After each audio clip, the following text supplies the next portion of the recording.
आइए हम प्रभु के वचन से एक बार फिर प्रभु का वचन पढ़ेंगे। अब्रानियों की पत्री उसका 12 अध्याय उसका 5 वचन, हेब्रू चैप्टर 12 वर्स 5। और तुम उस उपदेश को जो तुमको पुत्रों के समान दिया जाता है भूल गए हो। हे मेरे पुत्र, प्रभु की ताड़ना को हल्की बात ना जान, और जब भी तुझे घुड़के तो साहस ना कर। हाँ, क्योंकि प्रभु जिसे प्रेम करता है उसकी ताड़ना भी करता है। हाँ, और जिसे पुत्र बना लेता है उसको कोड़े भी लगाता है। आमीन। ध्यान दीजिए, प्रभु का दास पौलुस अब्रानियों के लोगों को, अब्रानी बोले तो यहूदी लोग, इस्राएली लोग, उनकी भाषा थी अब्रानी, इसलिए अब्रानियों की पत्री लिखा हुआ है। जब हम निर्गमन की पुस्तक में पढ़ते हैं तो वहां भी लिखा है अब्रानियों का परमेश्वर हमें मिला। तो ये जो यहूदी लोगों में से, इस्राएली लोगों में से जो विश्वासी बन गए, उनको पौलुस प्रेरित क्या लिखा हुआ है, ये पत्री लिखा है। उनको ये बात लिखा है कि तुम ध्यान रखना, परमेश्वर ने तुमको पुत्र बना लिया है। क्या बना लिया? क्योंकि जब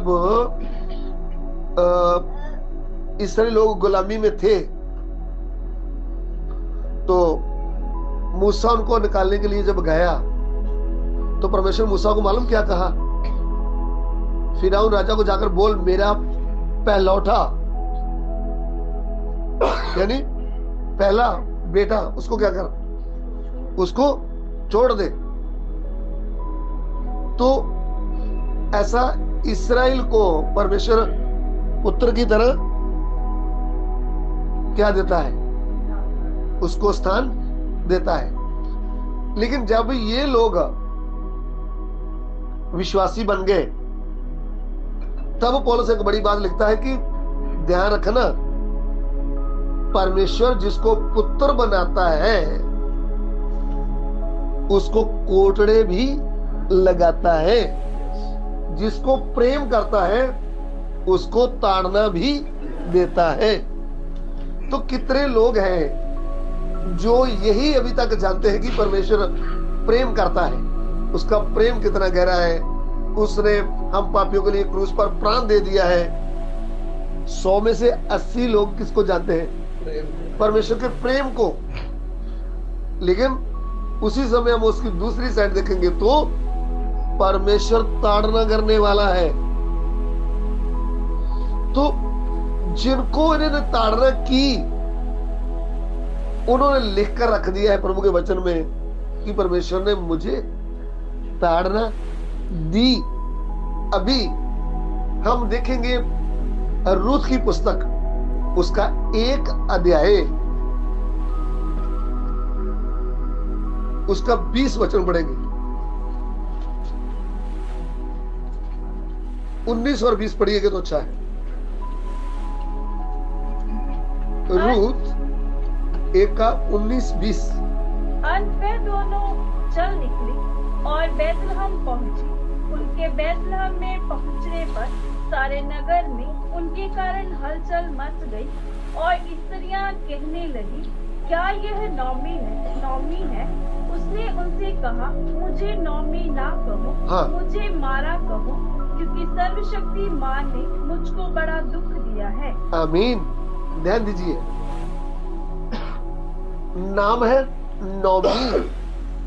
नाम क्या है? नौमी। पति का नाम है अलीमलक,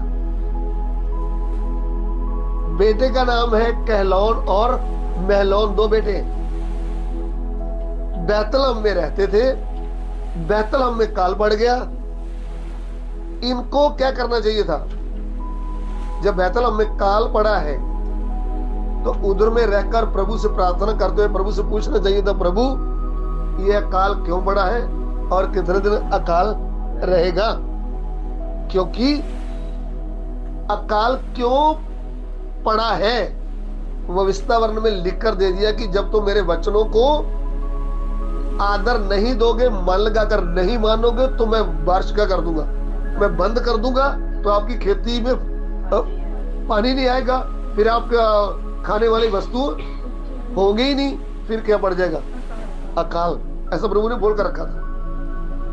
तो इन्होंने वो वचन याद भी नहीं रखा और इंतजार भी, इन्होंने जल्दीबाजी में निर्णय लिया। ध्यान से सुनना, ये उस समय परमेश्वर को मानने वाली एक अच्छी फैमिली है, जिसको हम अभी विश्वासी फैमिली बोल सकते हैं, मजबूत फैमिली। यीशु मसीह का लहू की मजबूत फैमिली है ये।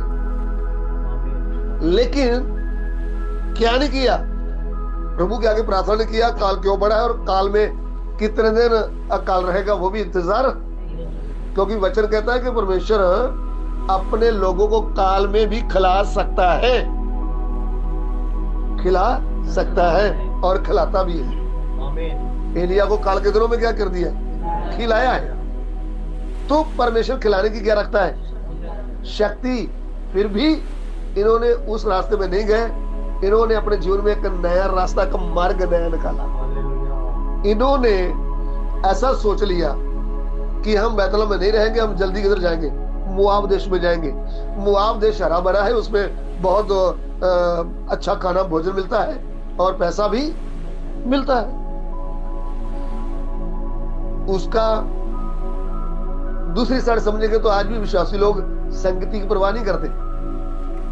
आपको संगति मिल रहा है तो आप धन्यवाद करें, 2 टाइम का खाना मिल रहा है, पहनने के लिए कपड़ा भी। हम क्या बोलते हैं, हम तो बाद में इतना पैसा बनता, हम पूना में जाएंगे, हम बेंगलोर में जाएंगे, हम किधर किधर जाएंगे, हमको क्या चाहिए, ज्यादा पैसा चाहिए, पेट भर के भोजन चाहिए। उसमें हम प्रभु के ऊपर का भरोसा उठा लेते हैं और अपनी मर्जी से हम क्या लेते हैं, निर्णय लेते हैं, क्योंकि रुपए का लोभ सब प्रकार की बुराइयों की जड़ है। रुपए का लोभ सब प्रकार की बुराइयों की जड़ है। तो जब ये जड़ है तो इससे हमको ध्यान में रहना पड़ेगा। परमेश्वर और पैसा दोनों की हम सेवा नहीं कर सकते।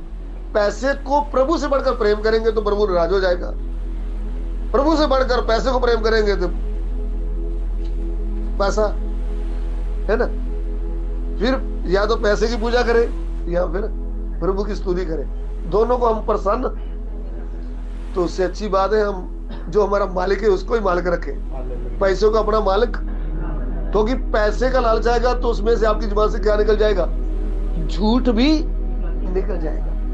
तो जब झूठ निकलेगा तो गेहाजी ने रुपए के लिए, कपड़ों के लिए, सोने के लिए क्या बोल दिया था, बोला क्या बोलूं जी, अभी अभी भविष्यवक्ताओं के बेटे लोग आए थे, कोई नहीं आया था।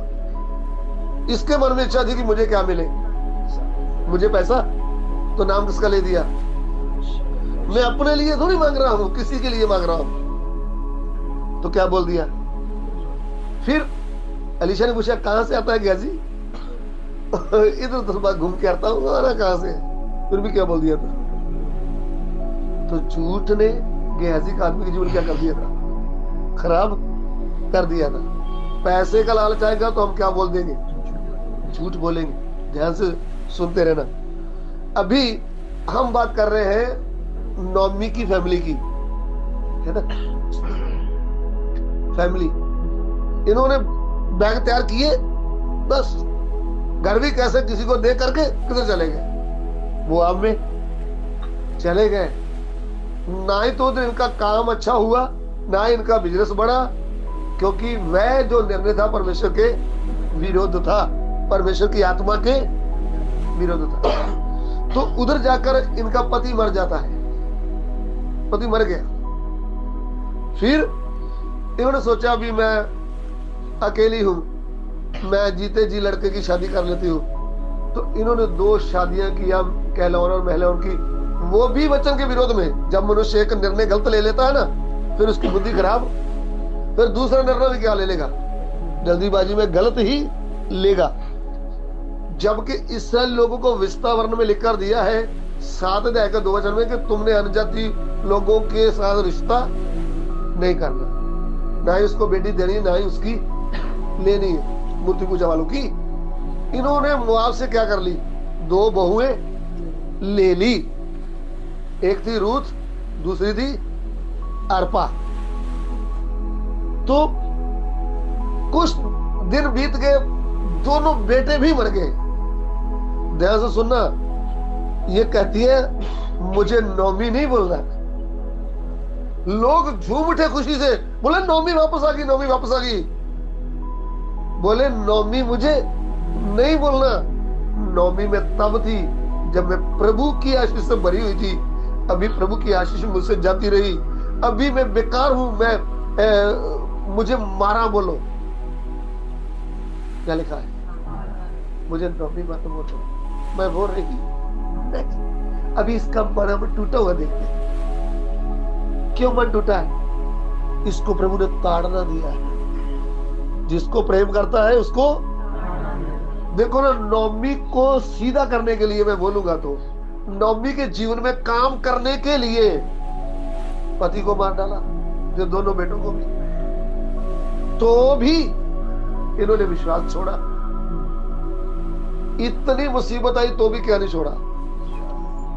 और फिर जब इनको दुख इनके ऊपर आया, लाठियां पड़ी प्रभु की, इनको समझ में आया तो उन्होंने एक अच्छा निर्णय लिया, मैं मोआब में अभी नहीं रहूंगी, मैं वापस मेरे बैतलहम शहर को जाऊंगी। बैतलहम के नाम का अर्थ है भोजन का घर। बैतलहम वो जगह जहां हमारे प्रभु ने क्या लिया? जन्म लिया है। इतना बड़ा बैतलहम था उस समय इनको समझ में गया है। तब इनके जीवन का निर्णय है। इन्होंने दोनों भगों को बुलाया, बोला मैं किधर जा रही हूं? मैं वापस जा रही हूं बैतलहम को। मैं मेरे प्रभु यहोवा की घर में जा रही हूं।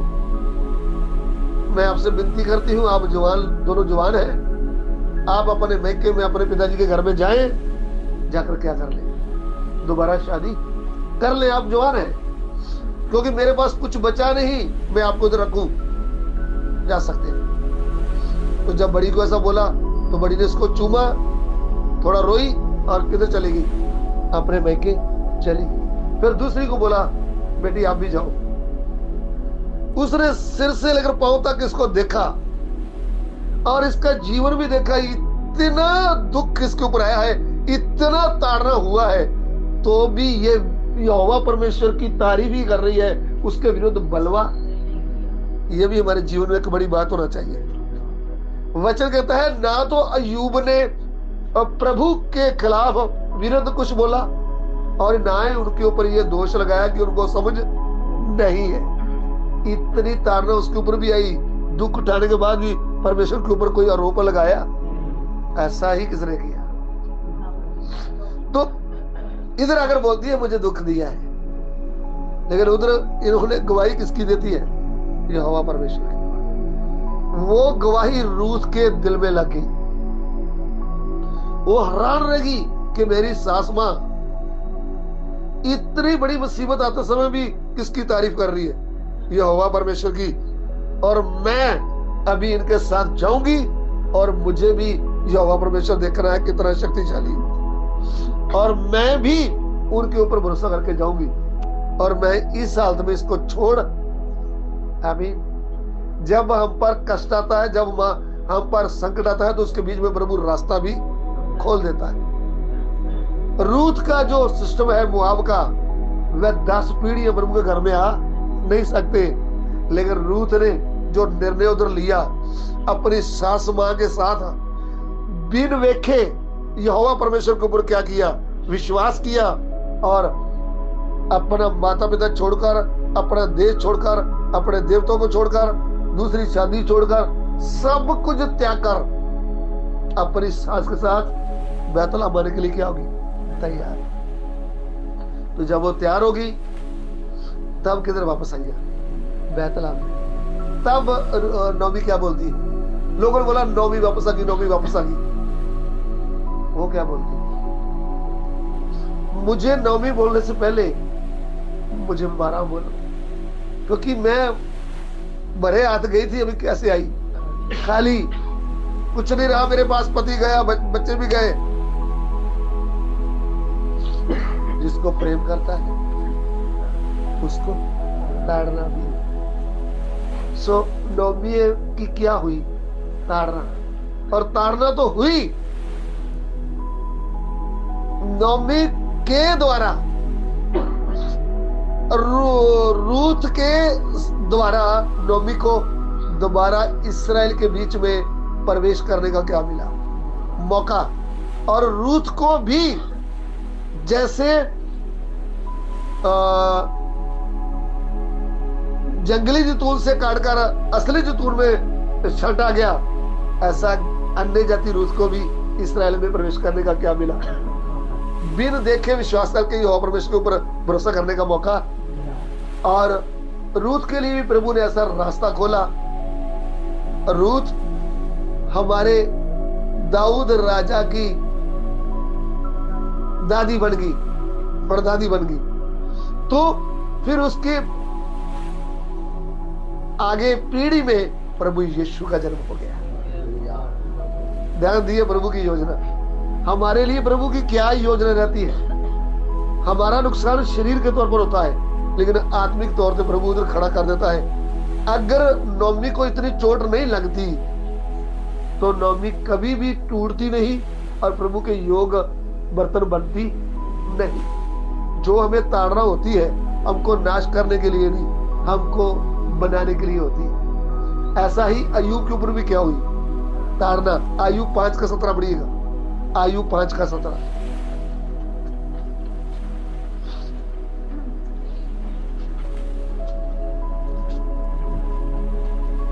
अय्यूब 5:17।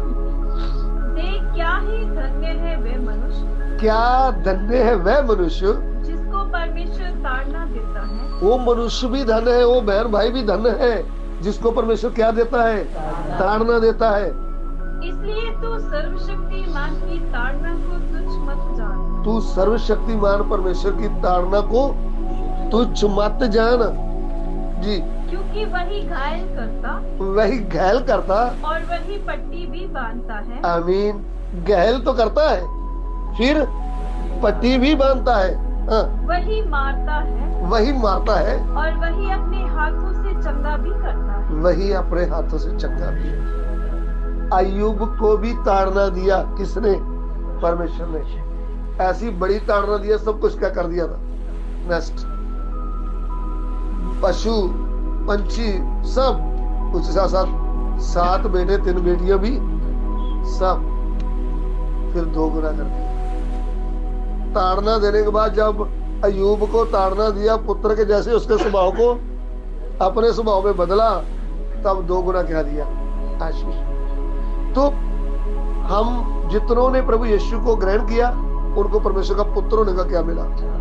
आज वर्तमान काल में हम भी परमेश्वर के क्या है? पुत्र। तो आज हमें भी क्या होगी? ताड़ना होगी। यदि वो हमें प्रेम करता है तो हमें ताड़ना देगा। तो यदि हमें पुत्र बना लिया है तो कोरड़ा भी मारेगा। हम कभी घबराना, एक्सीडेंट आए, बीमारी आए, नौकरी छूट जाए, दीवार गिर जाए, एक्टिवा टूट जाए, मोटरसाइकिल टूट जाए, प्रभु तेरा धन्यवाद। जीवन में दुख सुख तो रहे, तेरे साथ है प्रभु, तू क्यों डरे? हमारा प्यार करने वाला प्रभु हमें कभी छोड़ता नहीं, आज तक नहीं छोड़ा, आगे भी छोड़ूंगा ना। तो तुझे कभी छोड़ूंगा और ना ही कभी त्याग दूंगा। सो मैंने एक बात बताया, जिसको प्रभु प्रेम करता है उसको ताड़ना देता है। तो हम प्रभु की ताड़ना को तुच्छ ना जाने। जब उसकी ताड़ना होती है, जब हमें अकेला छोड़ देता है, प्रभु मुझे क्या सिखाना चाहता है? प्रभु मेरे जीवन में तेरी इच्छा पूरी होने दे। जैसे नौमी को तूने अपने हाथ में ले लिया, जैसे नौमी को तूने ताड़ना देकर भी एक अच्छा स्वभाव बदल करके उसको वापस तेरे बेटी बनने के योग बनाया। प्रभु मुझे भी किधर गलती है, किधर मेरी भूल है, किधर मेरे स्वभाव को बदलना है, प्रभु मुझे बदल दे। आइए हम सिर को झुकाएं प्रार्थना करें।